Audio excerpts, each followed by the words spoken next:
नीतीश कुमार, उनके लिए कैसा रहेगा साल 2025, जानेंगे वान्या आर्या जी से। नीतीश कुमार जी की अगर हम बात करते हैं तो इनका डेट ऑफ बर्थ है 1 मार्च 1951।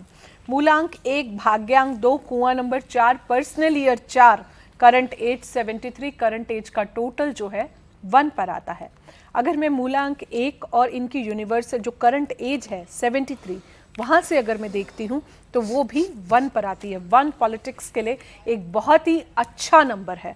ओवरऑल अगर हम देखते हैं इसमें एक चीज़ और यहाँ पर आपकी देखने वाली है कि भाग्यांक 2 है, तो कहीं ना कहीं इमोशनल होके ये कोई डिसीजन ना ले या भावों में बह के कोई भी डिसीजन अगर ये नहीं लेते हैं तो ओवरऑल ये साल इनके लिए सपोर्टिव जाएगा। ये जो इनका करंट एज चल रहा है ये इनके पॉलिटिकल करियर के लिए भी अच्छा जाएगा। लेकिन पर्सनल ईयर 4 पर आ रहे हैं। पर्सनल ईयर 4 इंसान को लाइफ में थोड़ा अप एंड डाउन भी देता है, फ्रीक्वेंट चेंजेस देता है। बेसिकली राहु का जो ईयर है ये ऑसिलेशन की तरह है। राहु एक ग्रे एरिया है, तो कहीं ना कहीं कंफ्यूजन की स्थिति भी थोड़ी बहुत इनके माइंड में रहेगी कि ये लाइक लेफ्ट जाना है, राइट जाना है, एक डिसीजन मेकिंग में ओवरऑल। लेकिन at the end of the day इनके डिसीजंस जो है वो पावरफुल होंगे। जो इनकी करंट एज है वो इनके डिसीजंस को कहीं ना कहीं सपोर्ट करके जाएगी। इसका रीजन बीइंग इस साल का जो इनका कुआं नंबर है और इनका पर्सनल ईयर दोनों ही कहीं ना कहीं राहु पर आता है। तो ओवरऑल जो है इनके लिए राहु एनर्जीज भी मैं कहूंगी इस साल जो है सपोर्टिव रहेंगी। थोड़ा सा राहु इनको हार्डवर्क जरूर कराएगा, मेहनत बहुत करवाएगा इस साल इनको, लेकिन ओवरऑल जो है ये साल इनके लिए सपोर्टिव जाएगा। लेकिन इससे ज्यादा सपोर्टिव इनके लिए 2026 जाएगा, क्योंकि इनका मूलांक 1 है और उससे अगला साल जो है वो कहीं ना कहीं उसका टोटल 1 पर आएगा। ठीक है, और अब बात कर लेते हैं आंध्र प्रदेश के मुख्यमंत्री चंद्रबाबू नायडू जी की।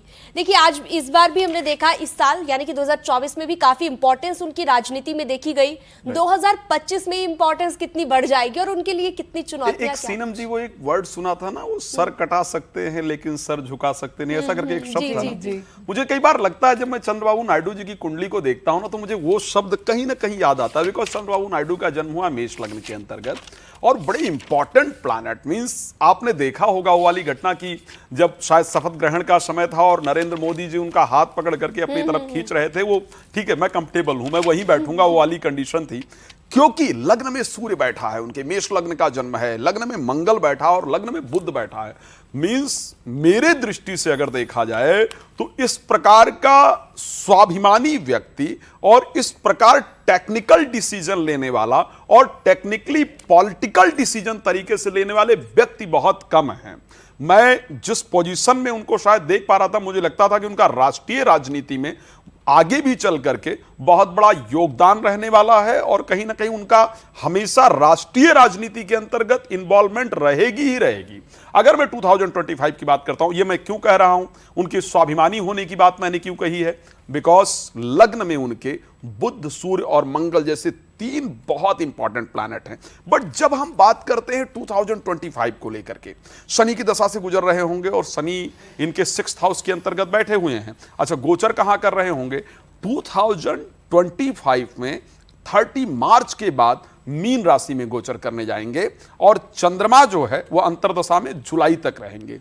यहां पर इनके लिए एक तो खुद की हेल्थ पर ध्यान देना बहुत इंपॉर्टेंट होगा और अपने डिसीजंस पर बहुत ध्यान देने की आवश्यकता होगी। मैं एक बात कह सकता हूं, बड़ा क्लियर बता रहा हूं, कहीं ना कहीं नायडू साहब बिफोर जुलाई 2025 कोई ना कोई ऐसी मांग केंद्र के सामने जरूर रखने वाले हैं जहां पर शायद बीजेपी को थोड़ा असहज होना पड़ेगा। बहुत सारे नए डिसीजंस के लिए, बहुत सारी ऐसी मांगों के लिए चंद्रबाबू नायडू जी 2025 में जाने जाएंगे जिसके कारण वो लाइमलाइट में रहने वाले हैं। ये तो बहुत इंटरेस्टिंग बात आपने बता दी। मुझे लगता है उन्हें भी ये बात पता नहीं होगी जितने कॉन्फिडेंस के साथ मैं कॉन्फिडेंस के साथ इस समय इसलिए कह रहा हूं सीनम जी, क्योंकि जो प्लैनेट की जो पोजीशन, देखो एक बात सीनम जी ध्यान रखिएगा, 2025 साधारण ईयर नहीं है। ये हम लोग बैठकर डिस्कस बहुत सारे टीवी चैनल्स पर कर रहे हैं, लेकिन 30 ईयर के बाद शनि चेंज हो रहे हैं मीन राशि में, 30 साल के बाद। तो बड़े चेंजेस हमें भारत की राजनीति में 18 ईयर के बाद राहु चेंज हो रहे हैं जी देखने को मिल सकते हैं।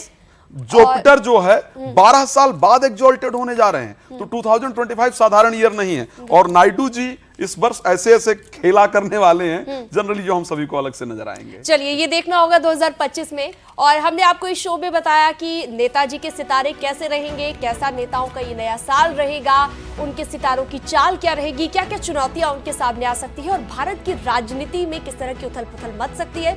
इस शो के जरिए आपने जाना। फिलहाल हमारी खास पेशकश में इतना ही। आप देखते रहिए न्यूज़ 18, खबरों का सिलसिला लगातार जारी है।